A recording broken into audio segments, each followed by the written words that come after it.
So the next plenary is titled Restoring Land for a Greater Sustainable Future, and I'll turn the floor over to the next chair, Mr. Joseph McCartan, Chief of the Mine Action Programme in Syria. Joe, you have the floor.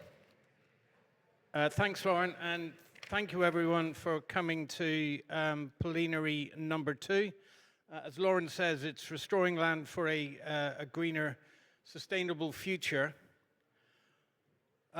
The objective of this plenary is to improve awareness on the importance of environmental protection and mine action, and to inform national directors, operators, and donors of applicable standards, tools, and research that can facilitate the incorporation of environmental considerations in the conduct of mine action programs. In particular, the session will include information and updates on IMAS 713 and the new technical note on environmental management and climate change in mine action, which provides practical guidance such as an environmental best practice checklist and other useful resources.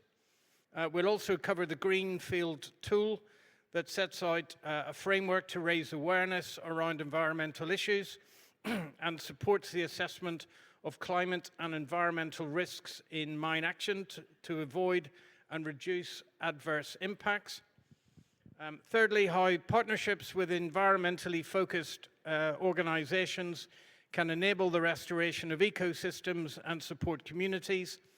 And fourthly, we'll look at research and field examples of the impact of soil and agriculture, of exploding ordnance, clearance and post-clearance use. And as a personal note in Syria, this last one is a conversation that I've already started with FAO representatives. I'd now like to introduce the panel. On my immediate right is Major General Muhabbat Ibrohimzoda. He is the director of the Tajikistan Mine Action Center and has been in that role since 2012. He has developed a strong cooperation with many international partners and was previously working with the Committee of Emergency Services in Tajikistan. He's a serving Major General and has a PhD in military sciences. I'm reliably informed that he speaks Russian, English, and Persian, and is married with 4 children. Beside the General is Linsey Cottrell. She is the Environmental Policy Officer at the Conflict and Environment Observatory, which is a UK-based NGO focusing on the environmental impact of armed conflict and military activities.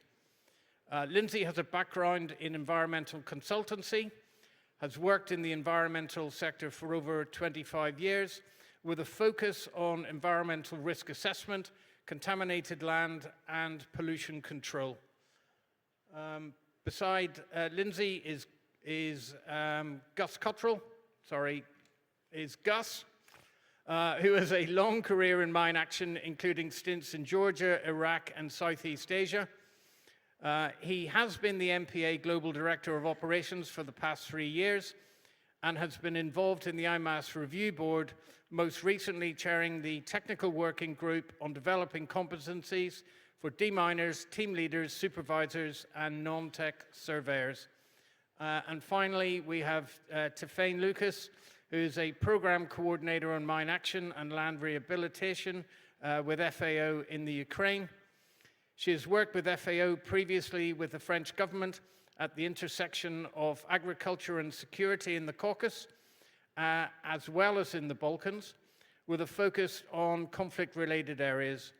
Tiphaine is an agricultural technician specializing in plant production.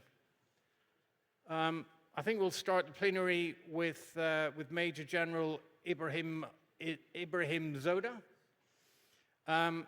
General, if you'd like to explain what exactly the terrain in Tajikistan is like and how to effectively apply environmental standards. If you could share your experience and any lessons that you have identified on mine action, as well as environmental protection in Tajikistan, especially on how to risk mitigate with relation to climate changes. Sir.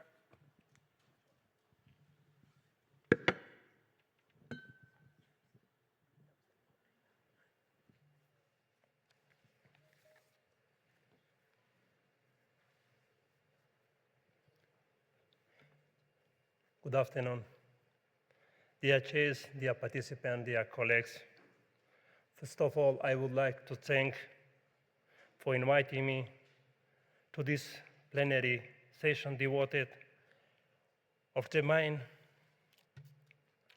role of humanitarian mine action in environment conversation and giving me the opportunity to share the experience of Tajikistan mine action program in contributing to the land reservation for greener and sustainable future.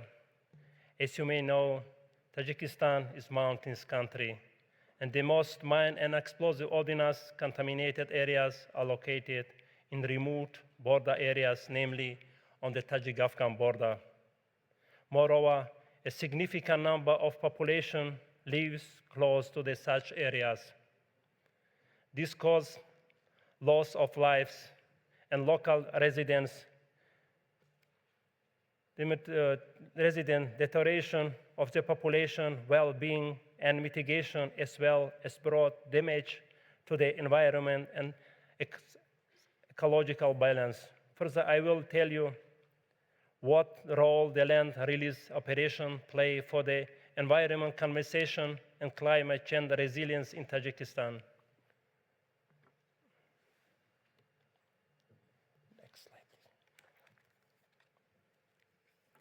In Tajikistan, the issues on environment protection and climate change are of high importance. For this, number of legislative and regulatory documents have been developed and approved by Government Republic of Tajikistan.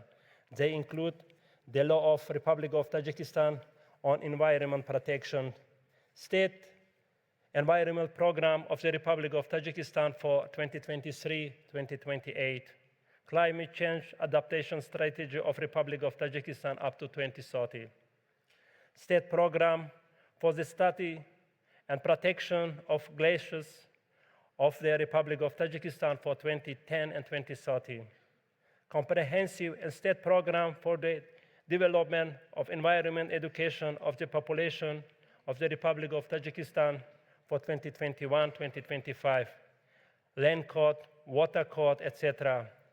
Dear colleagues, all these documents facilitate and contribute to environmental protection and strengthening the climate change resilience. They also allow to ensure that coordination among all the ministries and entities on the subject.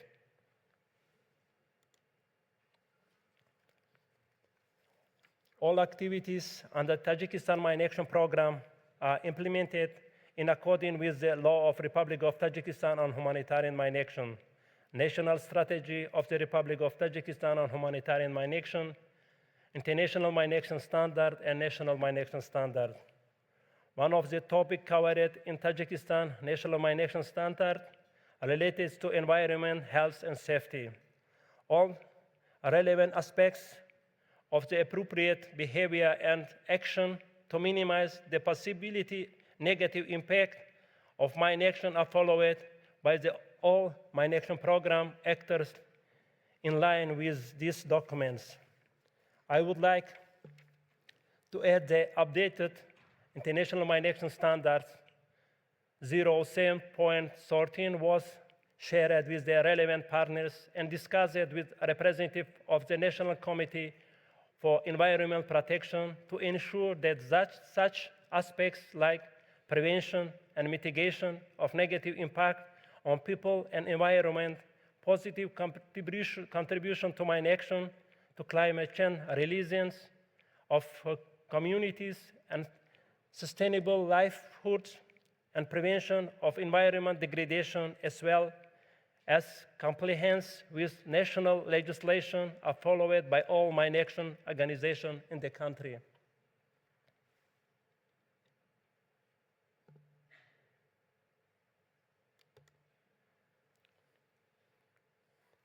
Dear colleagues, on this slide, I will give you an examples of positive impact of land release and operation for better environment and the resilience to the climate change.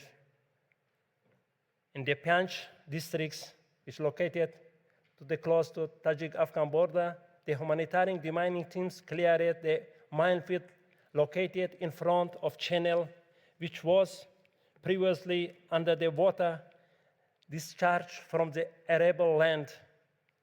Since the time when the landmines were laid in this territory, local population lost the ability to the safety access and clean the channel in due time, and over the time it was covered with stones and clay. This led to the flooding and degradation of land. Moreover, it made impossible for local residents to cultivate the land and move safely. After demining and handing over this area to local authorities, the channel was cleared and the land with the area more than 11 hectares were put into the operation for safe water, irrigation, agriculture, and road construction. This improving the environment condition and the social economic situation for the population of more than 2,000 residents of this territory and their ability to improve climate change resilience. This is another example of the positive impact of land release on the environment and economy. In 1993, a battle took place in the Sarigor village, Shamsuddin Shohin. This is one of the border outposts of the Tajik-Afghan border. Moreover, after the attack on the border outpost, landmines were installed on the Tajik side of the Tajik-Afghan border, including Sarigor village. This forced local residents to leave their houses and migrate to other villages. According to the available data, before the attack on the border outpost, about more than 20 families of the more than 100 people lived in this area.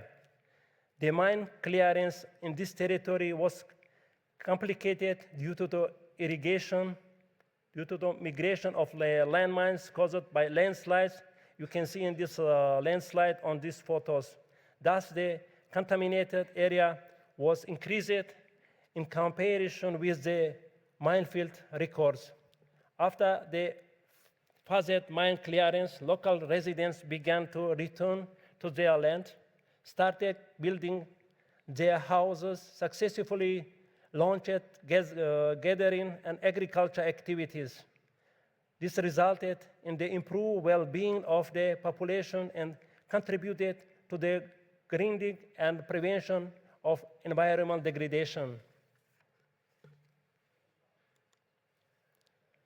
Now, here you can see another example of the highly positive impact of land release to environmental conservation and prevention of soil erosion. After the land clearance and handover for safe use, the area of more than 20 hectare land being used for the apple trees plantation and cattle grazing. This allows the local people to take advantage of the safe and good agricultural land in that area.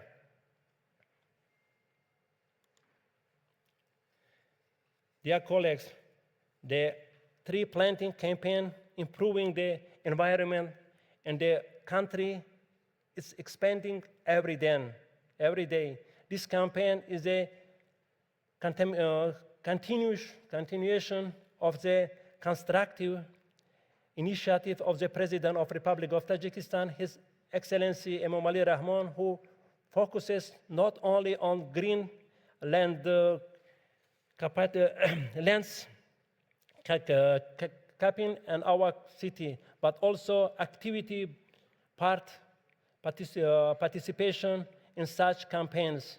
In support of this campaign in 2024, upon the initiative of the government institution, Tajikistan National Mine Action Center, the tree planting and wedding were organized and carried out on the territory of Tajikistan National Mine Action Training Center. The event brought together the humanitarian demining partners to join this important tree planting campaign to contribute to the environment and the releasing of the country to climate change for better future. Here you can see some photos taken during this campaign.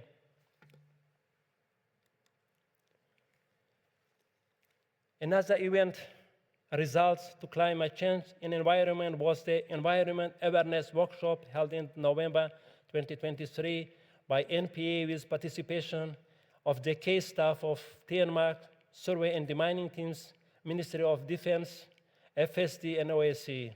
Also the representative of the Committee of Environment Protection and the Government of Republic of Tajikistan and the UNDP participated on this event. You can see some of photos from these workshops.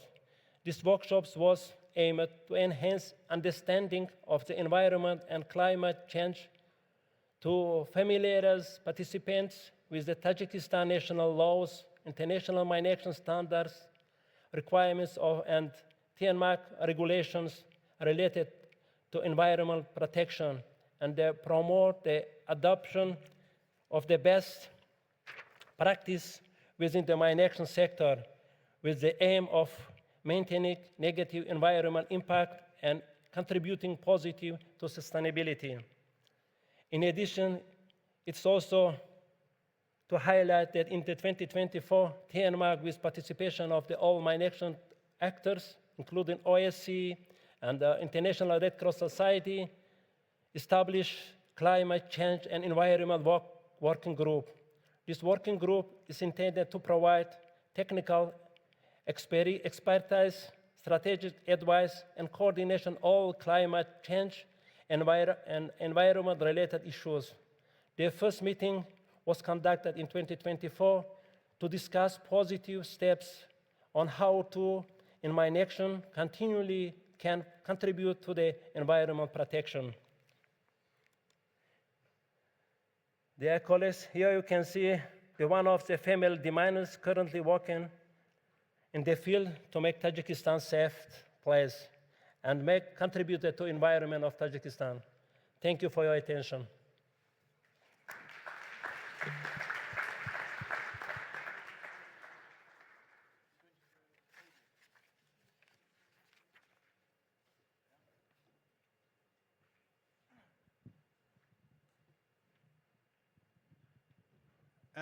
Thank you, General.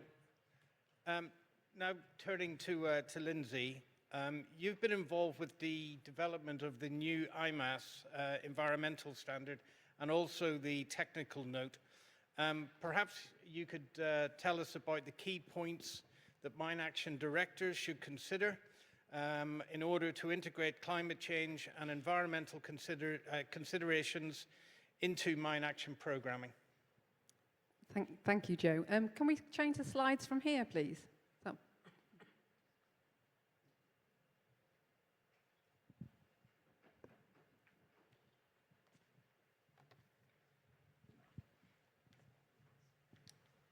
Great, thank you. I'm being a bit lazy. I'll sit here.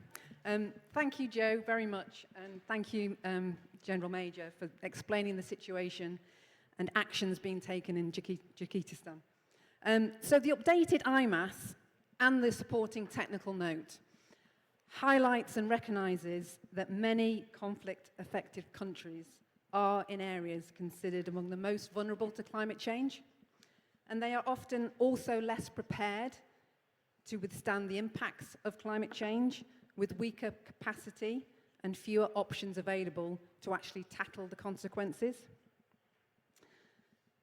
And the link between war and environmental harm is proven. So for each and every conflict, there are direct and indirect examples of the environmental damage. So I just kind of want to thank UNMAS for recognizing that and making the environment one of the sessions on plenary, because it's such an important topic. Recent analysis by the Stockholm International Peace Research Institute, SIPRI, reconfirmed this, that countries experience conflict have lower environmental performance than unaffected states, and that this has a long-term impact on environmental recovery. So this really highlights the need to incorporate the prioritization of the environment after conflicts. And this photo, many of you may recognize it, it's Al-Fo Peninsula in Iraq. And the area, of course, was previously rich with palm trees and in date production, and has been decimated following battles in the 1980s, bombing by coalition forces in the 1990s, and from the scene of the US invasion in 2003. And of course, it's also been impacted by climate change. So the first point I wanted to highlight about the IMAS is that it now obviously covers climate change. And this is a really important revision. The world is changing, and we must all adapt to be resilient to that change. Mine action must consider how climate change may affect areas contaminated and how it may affect how mine action programs are actually implemented. So do work programs need to be revised? Are different techniques and equipment needed? Are more breaks and different work schedules required? And do areas need to be prioritized before others because they may be at risk of, say, flooding or other extreme weather events? And is climate risk being properly factored into risk management strategies? And finally, how can communities that are affected by climate change be supported? Oh, excuse me. So my next point is about responsibilities and policies. There's no major change here with the IMAS from the earlier revision, but it's important to reiterate that the delivery of good environmental practice requires, obviously, policy and a collaborative approach. The IMAS sets out responsibilities, and it recognises that these responsibilities lie across all layers of the mine action sector. So that's obviously operators, its authorities, and its donors. And a third point is to emphasise the need to understand the environmental baseline and the sensitivity of the environment in which mine action is operating. Many people think about the environment, we're talking about just trees, but of course we're not. We're talking about the whole complex of the environment, so that's air, it's water, it's soil, as well as biodiversity. And apologies, I've come with a really simple prop today. So just bear with me. And it does look like a record sleeve cover because that's what it is. But many, many years ago, when I first started working in this sector, I would have to go down to the British Library and physically look at all the old maps. And I was doing that to look at historical land use. And you would be looking at a site and you want to determine whether there was a factory or a coal mine or some kind of industrial site right next to your site. And I would go there, and there would be colleagues from other companies sitting next to me, and they'd go with a template like this, and they would plonk it on a map, and they would just focus and look in this area, the circle around their site. And by doing this, they were obscuring half the map, and they couldn't see the issues in the areas which were lying just underneath this template. So my point is that about looking at the whole picture. You have to look at the whole environment when you're considering the impacts. The IMAS sets out the need to undertake necessary environmental and climate assessments. Of course, to do this, it's necessary to first know where you're looking and what's there and what needs to be protected. What is the most sensitive habitat? Are there any sensitive habitats there? Is there fragile soils? Are there water resources? And what are the right measures to be put in place to protect it? We need to ask the right questions of the right people and of the right level of detail to inform decisions. If it's too detailed, it could potentially cause delays to your programs, but if it's too little, you risk causing unintended harm. Right, next, move on to my next slide. I've got too many bits of paper, I'm sorry.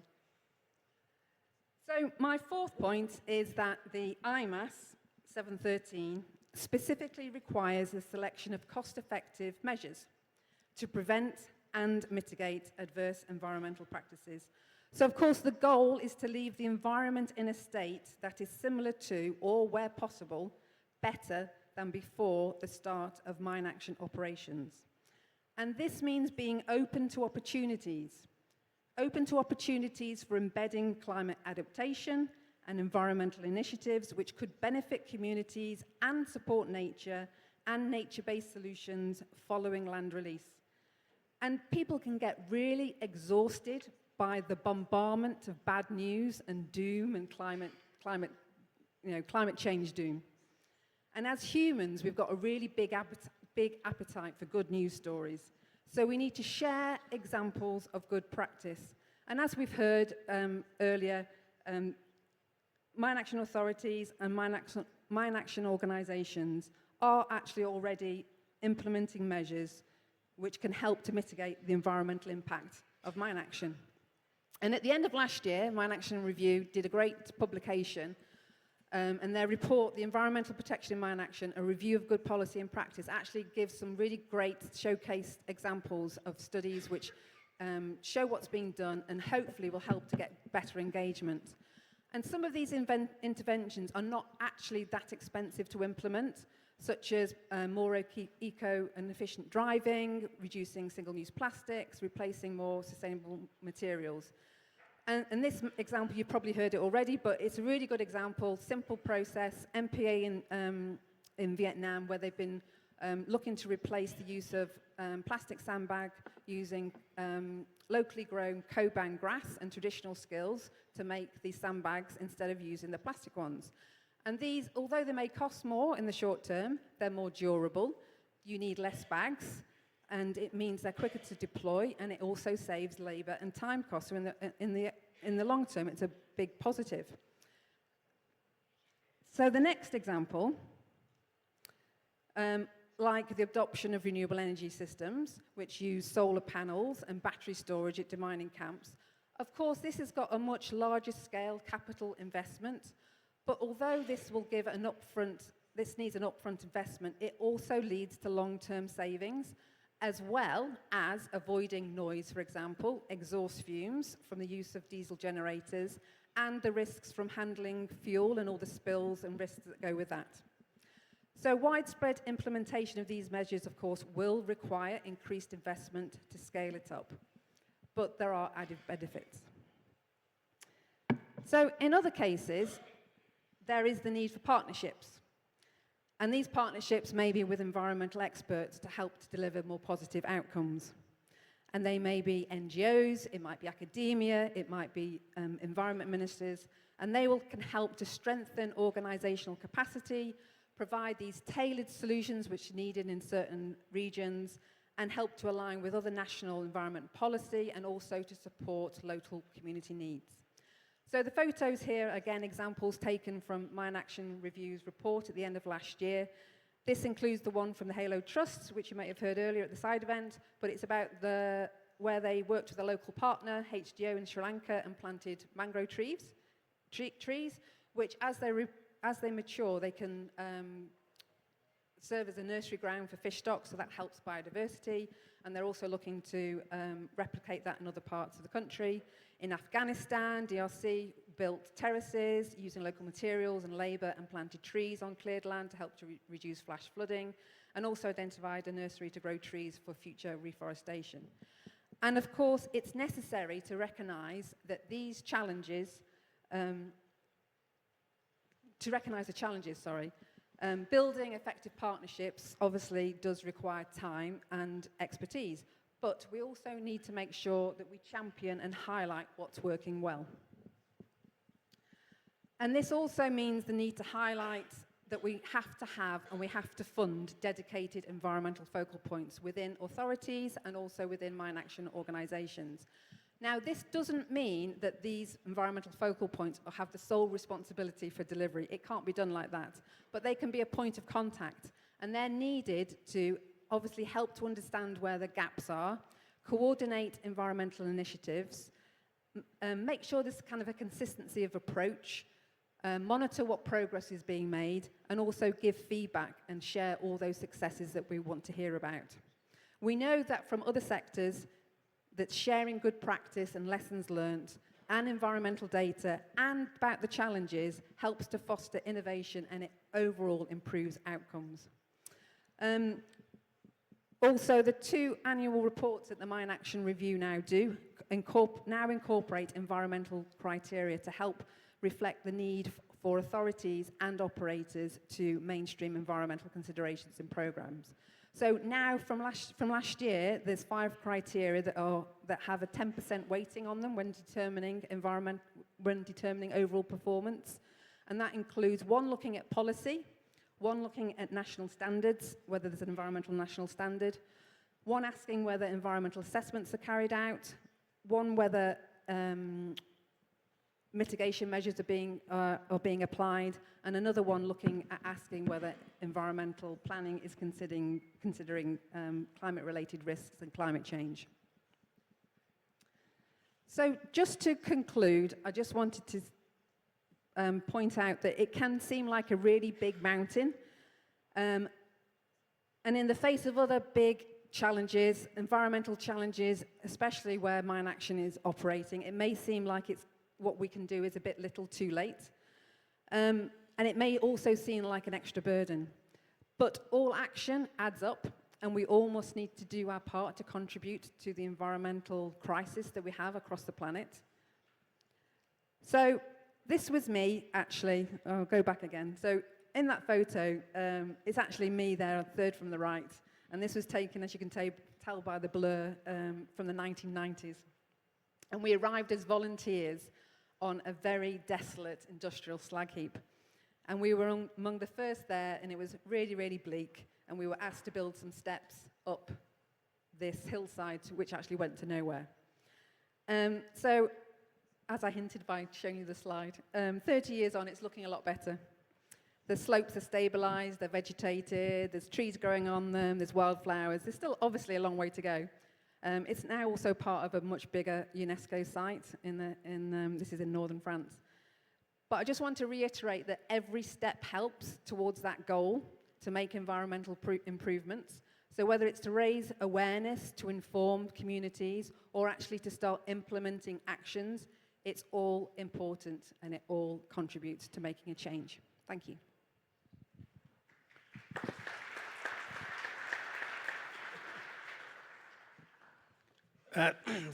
Thank you, Linsey. Turning now to Gus. In addition to the new standard described by Linsey, you have also developed the Green Field Tool. Perhaps you could tell us what it is and how it will help mine action decision makers.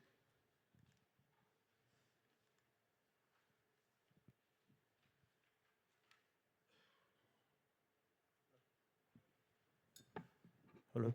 Yeah. Okay. Yes, thank you very much for the introduction, and thank you very much for the opportunity to talk about MPA's Green Field Tool today. Since 2018, MPA has had a focus on the environment and climate and have set it as a priority, allocating resources, both human resources and financial resources, towards this as an organisation. And we've been working to develop tools within the organisation, building knowledge and expertise internally. But one of the main gaps that we identified was how do we address environmental management at the operational field level? What do we understand about it? Do we understand the impact that it has on the work that we do and the impact that it has when we conduct our work with the local communities? We have an updated IMAS, as just mentioned, in place, and we understand that it's quite challenging on how to take that IMAS and how we, as a mine action sector, can implement the IMAS or to be compliant with it. And that's why for the last few years, we've been working on developing the Green Field Tool together with Linsey from CEOPS and the CEOPS team, with funding from Norway and from the UK, to develop a standardized tool to assess and consider how to reduce the environmental impact during land release activities. So far, there's been a lot of work being put into this, not only to have it as an MPA tool, but to be a tool that can be shared with the rest of the mine action sector. It's been tested in 6 of the MPA programs globally, from Iraq to Bosnia, to Zimbabwe, and to Vietnam. And we've also received input from key mine action stakeholders in the development of the tool. The tool has been developed to be a practical and standardized approach to implementing the requirements related to field operations in IMAS 713. So today I'm only going to briefly present the tool and encourage all national mine action authorities, implementing partners and stakeholders to take the opportunity to use it when you get the chance. Yep. Okay, so the Greenfield tool is designed to improve environmental stewardship within mine action. It assesses the impact, identifies environmental risks, and proposes mitigating measures to those risks.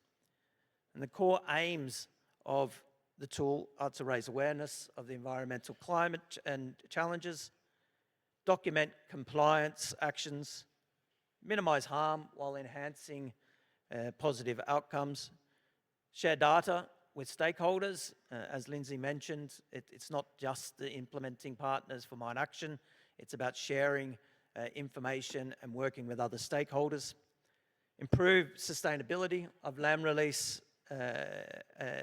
activities, and strengthen climate resilience in affected communities. So the tool consists of 2 steps. The first one is to create an environmental profile for the area in which we work. And the second is implementing measures to reduce the environmental impacts and to plan for extreme weather risk management in the field. So by adopting this Greenfield tool, programs will step closer towards being IMAS compliant and promote the environmental stewardship in the areas that they work. Step 1, as mentioned, there's 2 steps to the tool. Step 1 of the Greenfield tool focuses on creating the environmental profile, which can be developed through a desktop study combined with non-technical survey activities or actual field visits to the sites in which we work. These steps address the environmental context of the area and looks at climate change and and extreme weather conditions within the area we work. It can, for instance, be applied at a district level or a lower governance level, but we should also ensure that we take the larger regional approach to ensure that it feeds into the macro planning and prioritization process. So again, as Linsey demonstrated, don't look at the circle only. We need to look at what's under the circle. Under the paperwork around the circle. The first step informs the second step, and it makes it easier to evaluate the environmental risks associated with our land release activities. The environmental profile questionnaire covers 10 environmental topics to ensure that all relevant environmental aspects related to land release are addressed. The approach has 2 main goals. First, to simplify and standardize the responses as much as possible, and second, to enable and create a clear and concise profile summary. The tool is built on ESRI, Survey 123, and that makes data collection, storage, and analysis in the field far more efficient and effective. For those without access to ESRI or Survey 123, the questionnaire is also available in Microsoft Excel for those that don't have access and provide more flexibility to the users.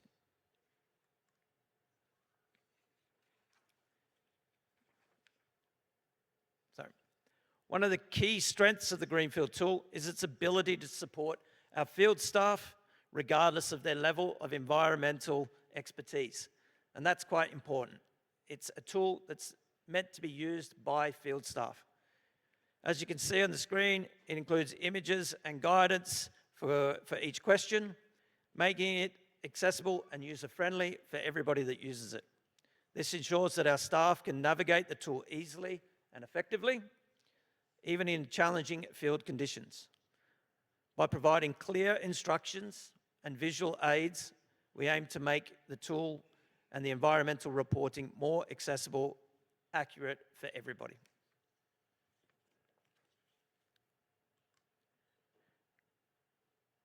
The Greenfield tool also integrates open source data platform that has been developed by CEOBS and MPA, which is freely accessible to all users when you have access to the tool. The platform is designed to present the most useful environmental data in a clear and understandable way, making it practical for field operations. Users can clearly define an area of interest by drawing it on the platform, and this could represent a demining site or a suspected or confirmed hazardous area, and you can see the blue polygon on the screen at the moment. Once defined, they can run multiple analyses tailored to that specific area.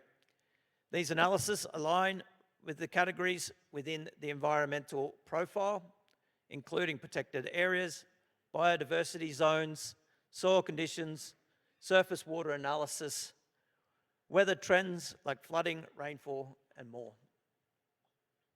The tool simplifies access to critical environmental data and empowers users to make informed decisions without requiring advanced expertise in data processing. When you have conducted the first step, the tool will automatically flag environmental issues identified as either high, medium, or low concerns, depending on the responses that have been given. We then move on to the second step, and step 2 within the assessment is an assessment at a task level for different land release activities. And it's designed to improve risk management on the site and put in place measures as needed. Typically, these steps will be completed by a supervisor or a team leader on site. Step 2 of the Greenfield tool is also designed for ease of use within the Survey 123 system. It includes predefined choices and preset questions to assess the environmental impacts across relevant categories for your operations. This streamlined approach simplifies data collection, calculates the risk levels based on the user's responses, and offers tailored mitigation measures. The outcome is clear understanding of environmental risks and then providing actionable measures to minimize the impact, ensuring informed decisions and minimizing the impact to the surrounding environment.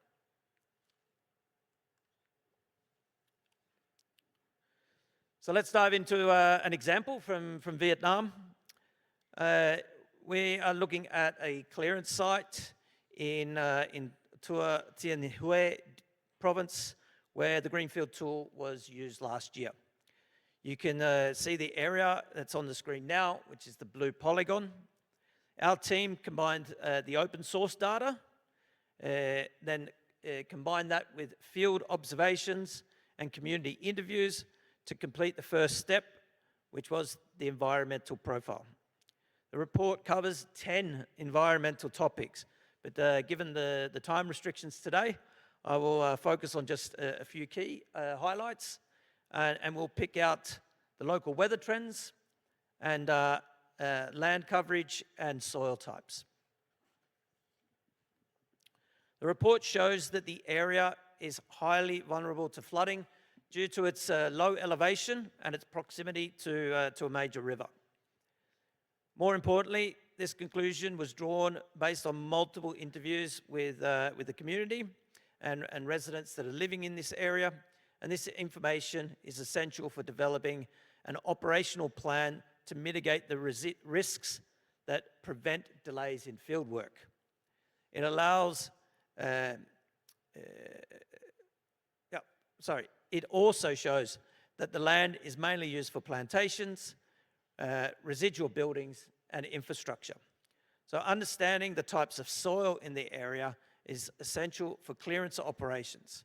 Whilst identifying soil types typically demands specialist training and expertise. Open source data offers a valuable advantage by providing access to relevant and practical information for such tasks.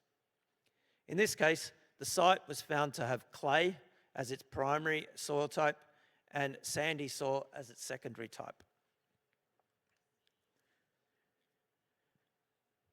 This is an example of the risks identified by our field staff during step 2 of using the tool, where they evaluate the impact on the task. It became clear that our demolition activities posed a potential threat to the soil structure. And given the site's combined clay and sandy soil, where sandy soil is prone to wind erosion and has poor water retention, while clay soil is rich in nutrients and supports microorganisms and aids vegetable growth, using our tool based on the severity of the impact and the likelihood of its occurrence, the risk was classified as medium. After risks identified, the tool also provided a list of mitigating measures to select and implement during the conduct of the land release. Here are some of the measures that were chosen. Developing the green tool, we put in significant effort to make sure that we tailored appropriate mitigating measures for mine action and land release activities. And after applying all feasible measures, the soil risk was reduced to low as per the assessment from the field operations. Next, we looked at trees and vegetation. Since the area is heavily vegetated and the assessment flagged as high risk of damaging the retained trees and plants, despite applying multiple mitigating measures, the risk remained high. Now, this highlights the ongoing challenge that sometimes you cannot completely mitigate the risks or even reduce the risk. And this is something that we need to be aware of within the mine action sector. And we're not claiming that you can mitigate all risks. However, we have a documented approach to show that that was not possible. And then we can look at potentially what we do after our land release activities to improve the area.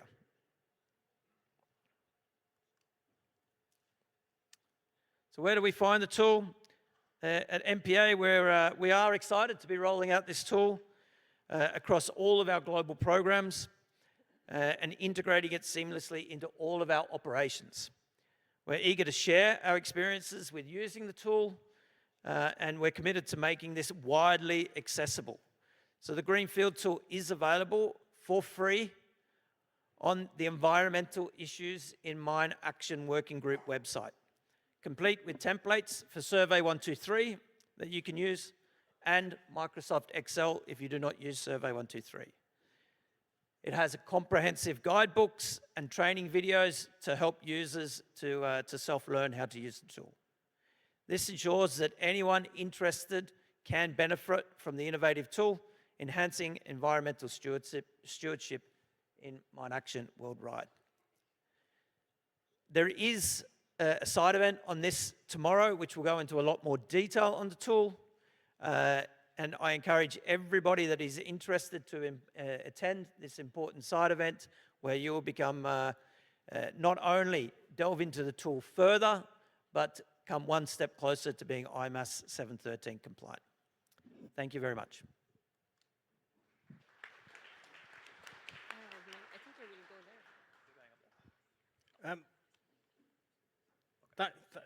Thanks, Gus. So now we transition to our next panelist, who's with the United Nations Food and Agriculture Organization and works in the Ukraine, monitoring the impact of clearance operations on soil. Tiphaine, perhaps you could explain the results of your research on the impacts of explosive ordnance clearance and post-clearance use on soil and agriculture.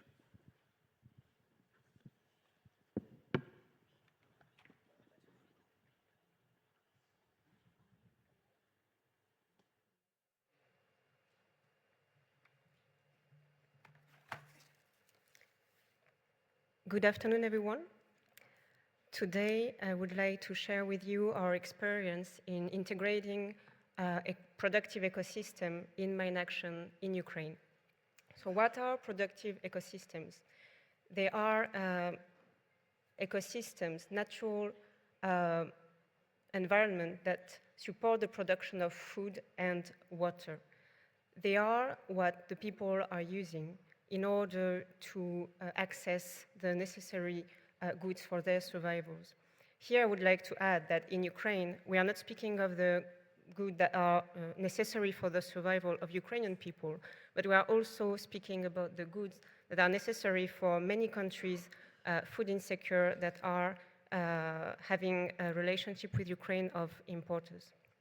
In Ukraine, 77% of contaminated lands, so we are speaking about confirmed hazardous areas, are arable lands, and 19% are natural resources. And this information is coming from the Center for Humanitarian Demining. The picture that you see on the screen is located somewhere 40 kilometers from the current front line. It has been right on the front line in 2022 during 7 months. It has been released recently thanks to a WFP-FAO partnership with FSD, and it has been sown for wheat last year. But there are, unfortunately, more than 800,000 hectares of arable lands that are still not cultivated as per the latest data that has been produced in Ukraine on the basis of satellite imagery. So how can we introduce the productive ecosystems into mine action? Well, chronologically, the first step should be prioritization, right?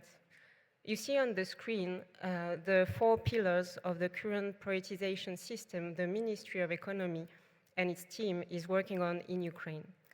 You see that environment and the land, which is part of the economic pillar, are quite an important share of what is forming this prioritizing system.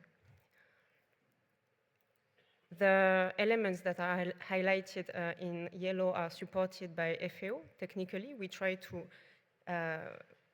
improve access to the data, because what you will notice on this slide is that the keyword is data. If you don't have strong data, it's impossible to transform what are productive ecosystems into elements interoperational so that they can be included into the equation and so that the priority setting system at scale will be able to consider them and their protection.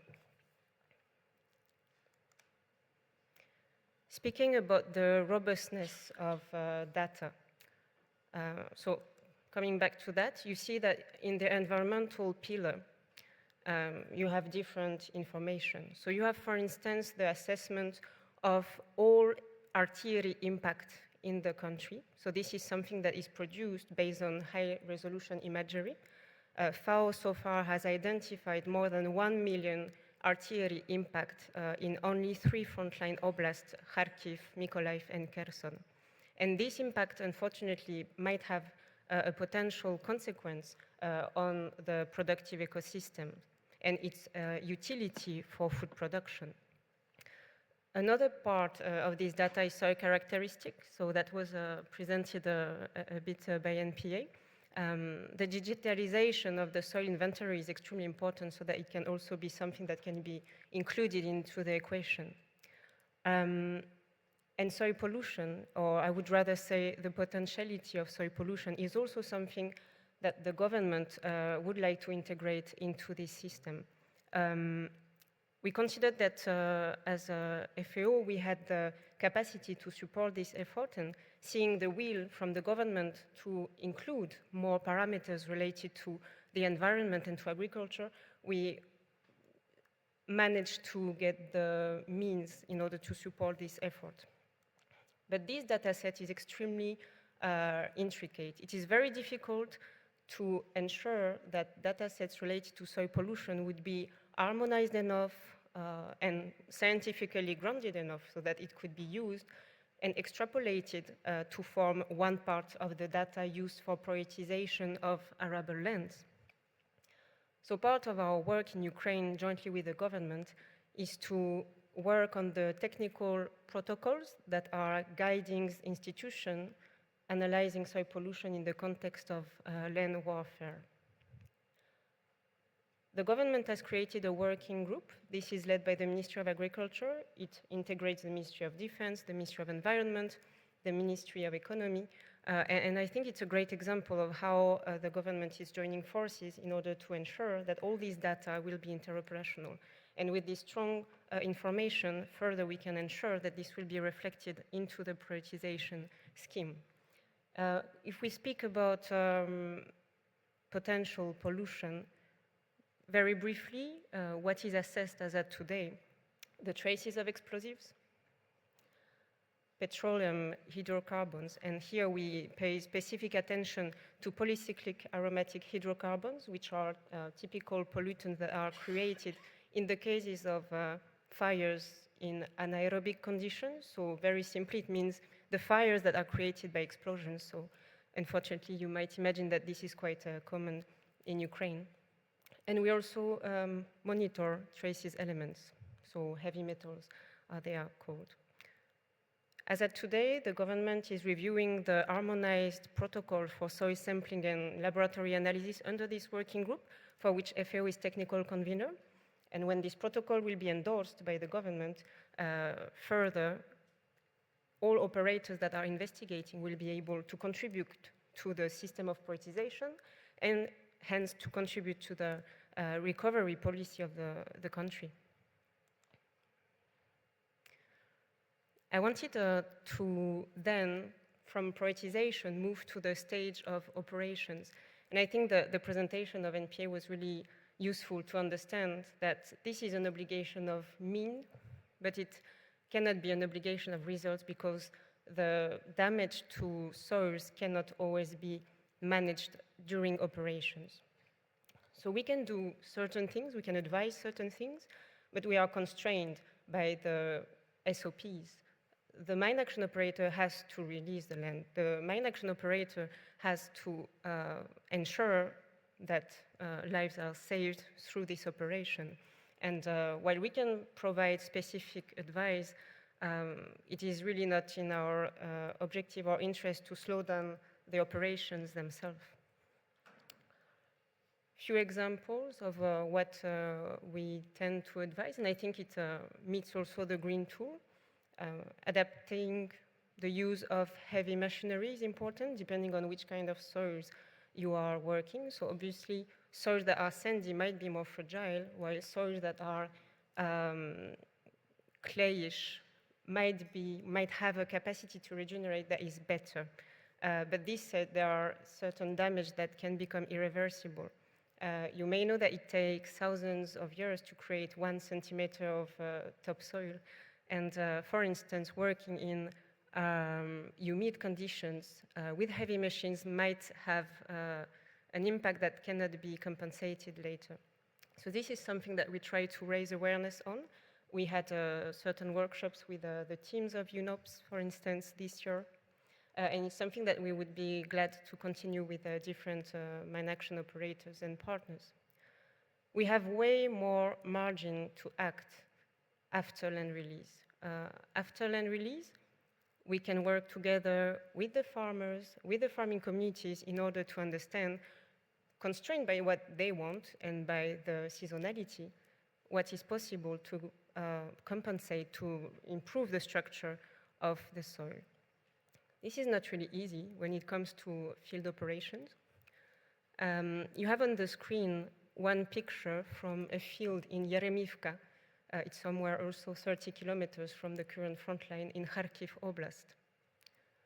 So you see on the left that the soil has been rather damaged. It's Chernozem, so the black soil, the famous one, that are also very important carbon sinks for the planet. This is right at the moment of the land release last October. We have plenty dry, and the result 5 months later is somehow still a bit better. But it was not easy. We've been waiting for the release. the degrees, the temperatures were getting down, and we didn't know if we would be able to plant anything at all, because if this release would have happened in November instead of October, the cover crop plan would have to be reviewed.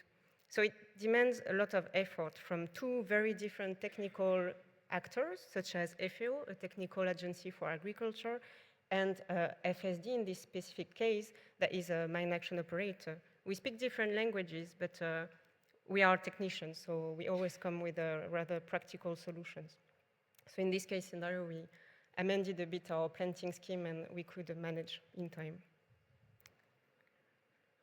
There is another picture that comes from another field where we have calculated the slope of this specific polygon.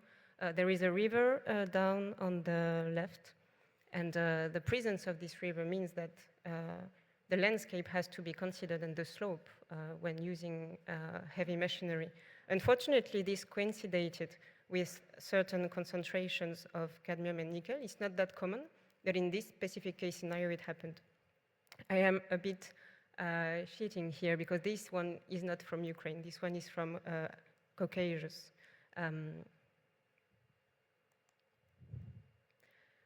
So maybe to conclude, the lesson that I would like to share from Ukraine is that environment and agriculture can be included in mine action, but it really demands a specific effort. There are different stages when we can integrate environment and agriculture. I would say that we should start with prioritization, the collection of data, solidifying the data, ensuring that in Ukraine, but this is replicable in other countries, all the technical strengths of development partners can be shared in order to improve the data sets.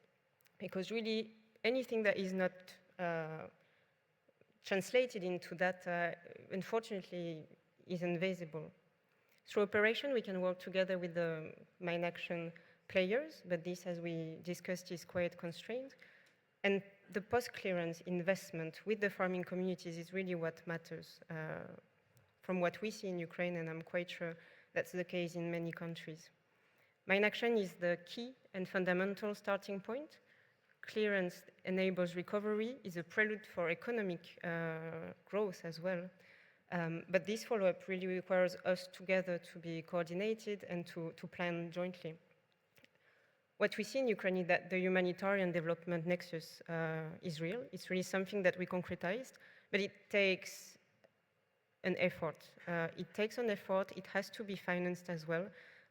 And if we can involve more expert institutions in climate, in land, in water management, I think it will do only good to the sector and to the concretization of the nexus further. So thanks for your attention, and I hope we'll have a great discussion.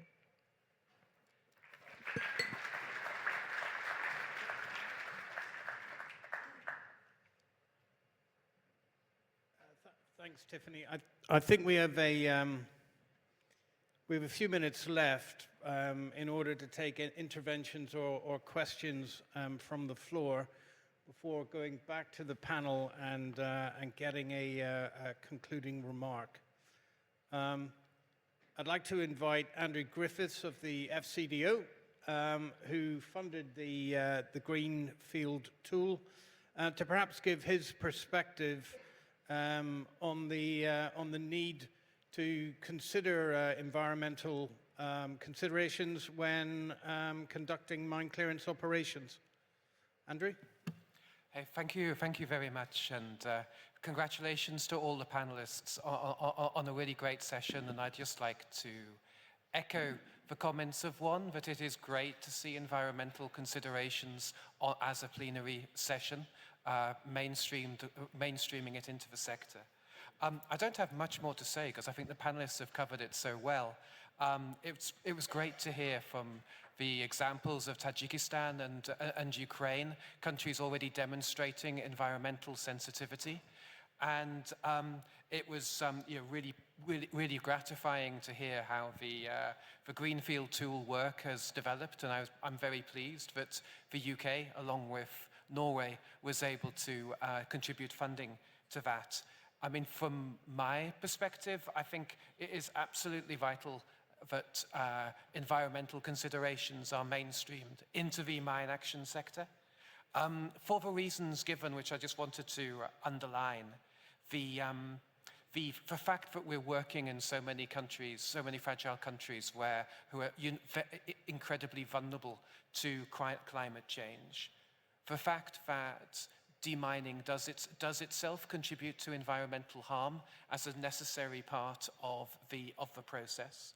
But the fact that land release, as has been really brought out by some of the panelists today, it offers huge potential for positive environmental impact, whether that's biodiversity, conservation, sustainable agricultural practices, or increased climate resilience. And it feels to me, drawing back to the first plenary session, that in a constrained resource environment, the ability of mine action to show itself as an enabler of broader development priorities like climate resilience and addressing climate change is a really significant part of its pitch for continued funding. So over and above the increased benefits to communities in terms of all the things listed, I feel that the relevance of mine action is a really important point to emphasize at the moment. Lastly, I would just like to say that the next stage is implementation. I do myself see the Greenfield tool as a real offer to the sector, and a standardized approach would reap huge benefits in terms of our ability to analyze and assess impact.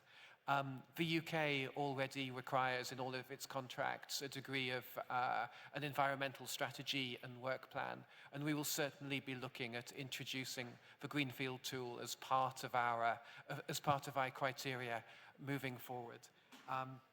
So in sum, I would just like to again thank the panelists and encourage everyone, operators, authorities, donors, to consider how they can mainstream the key tenets of this session into their work. Thank you. Thanks, Andrew. I'm conscious that we're running out of time, but I'd like to invite anyone else with an intervention or a question. Perhaps if you could raise your panel.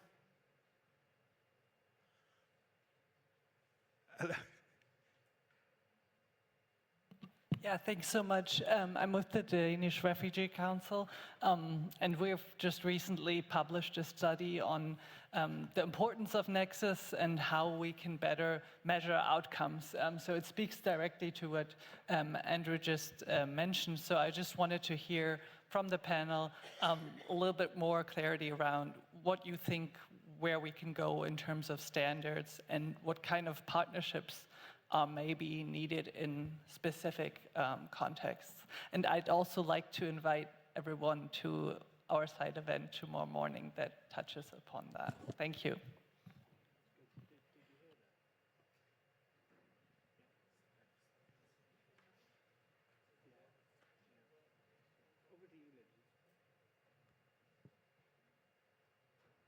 Yes,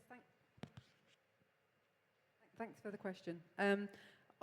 Yeah, on kind of standardization and methodologies, obviously the Greenfield tool is part of that process of looking at field activities themselves.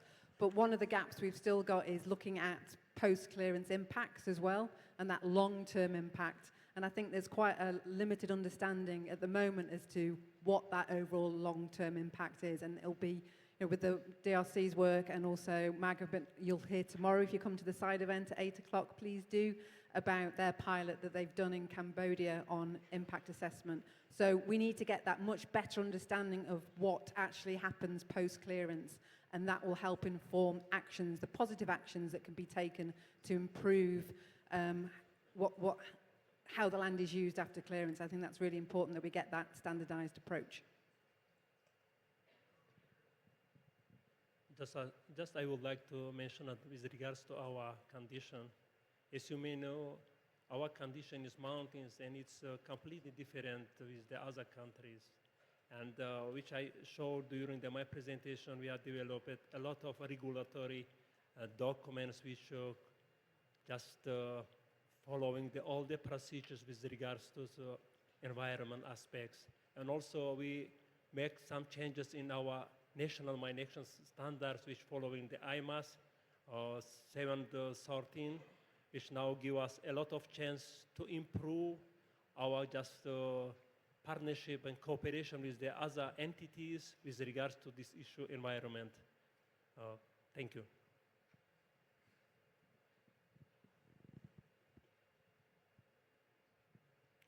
Can you hear?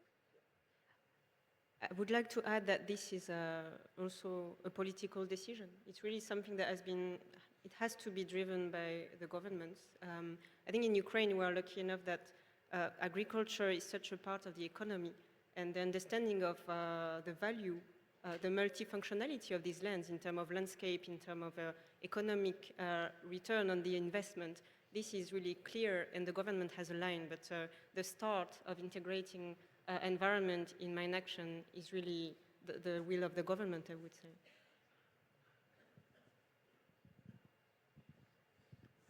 Thank you. Could I ask for any other questions or interventions before I go back to the panel for their final comments?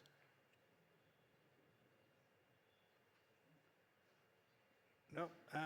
Thank you very much. General, could I ask you for any concluding remarks? Just we have, after our activities in clearing and hand over the land for safe use for local authority for residents, and it means which also connected with the environment. As we just have to take care about environment and following all the procedures and to keep more safe the people and the environment. And as I mentioned, in Tajikistan, starting from the low level up to the high level, the government level, we pay a lot of attention in all the procedures with environment. And why? Because the one day we have the big impact from the environment and all the level. As in we live in the very mountains areas, 93% of Tajikistan in mountains, and we have a big impact of the environment. From the one side, when we provide the demining operation, the fields will be extended due to a lot of natural disasters as happened every year, such as landslides, avalanches, and etc., etc. From the other side, the big impact which we does now, does glaciers to keep the glaciers, because every year, because of climate change, become less, and this is also water just problem. It is the big problem in the world. This is our concern about the climate change, and we will do our best to following all the procedures and to make the environment of Tajikistan more better and more better. Thank you. Thanks, General. Linsey? I'll be really quick because I see we're running out of time. Yes, we need to focus on the benefits overall of delivering this rather than thinking about the challenges of doing it. We don't have to get it right first time, but we know that we can do it. We've got the examples already to show, and we need those strong collaborations and partnerships as well with environmental organisations. Thanks, Linsey. Gus? Yeah, I'll also be quick. I think the question that normally comes is to why should we do this? Well, first, use the tool to inform decisions and mitigate risks. Secondly, is to raise awareness on environmental issues within the communities we work in. It also gives you the opportunity to link up with external partners, be that government or non-governmental partners that we can work with to create that nexus, as mentioned from the floor. And then the last point from me is just do it. I mean, we've created a very, very simplistic tool that does not need a lot of training. It's openly available to everybody in this room. So the only way to learn it is to download it and start applying it, and then you'll improve as you go. Tiphaine? I would like to encourage more technical partnerships, because there is such a great added value from different technical entities, And we would really gain a lot if we were using them in this integrated, outcome-oriented approach, and that's really a bit missing. Though it's great that some of our partners have this integrated vision, and I would like to take the opportunity to extend thanks and gratitude to Canada, to Belgium, to Austria, Switzerland, and France that are funding these initiatives currently in Ukraine. Thanks, Tiphaine. Just to conclude from my side with three key takeaways, and you know, Tiphaine, I think, got it completely right. That this should be a partnership between various specialized agencies, FAO, for instance, IMAS as well. But it's also a national responsibility, so national mine action authorities should be having legislation on environmental considerations that the operators like us can implement on the ground. So I think that was a very interesting discussion. I certainly learned a lot. And I'd like to thank the panelists for coming and giving off their time. Thank you.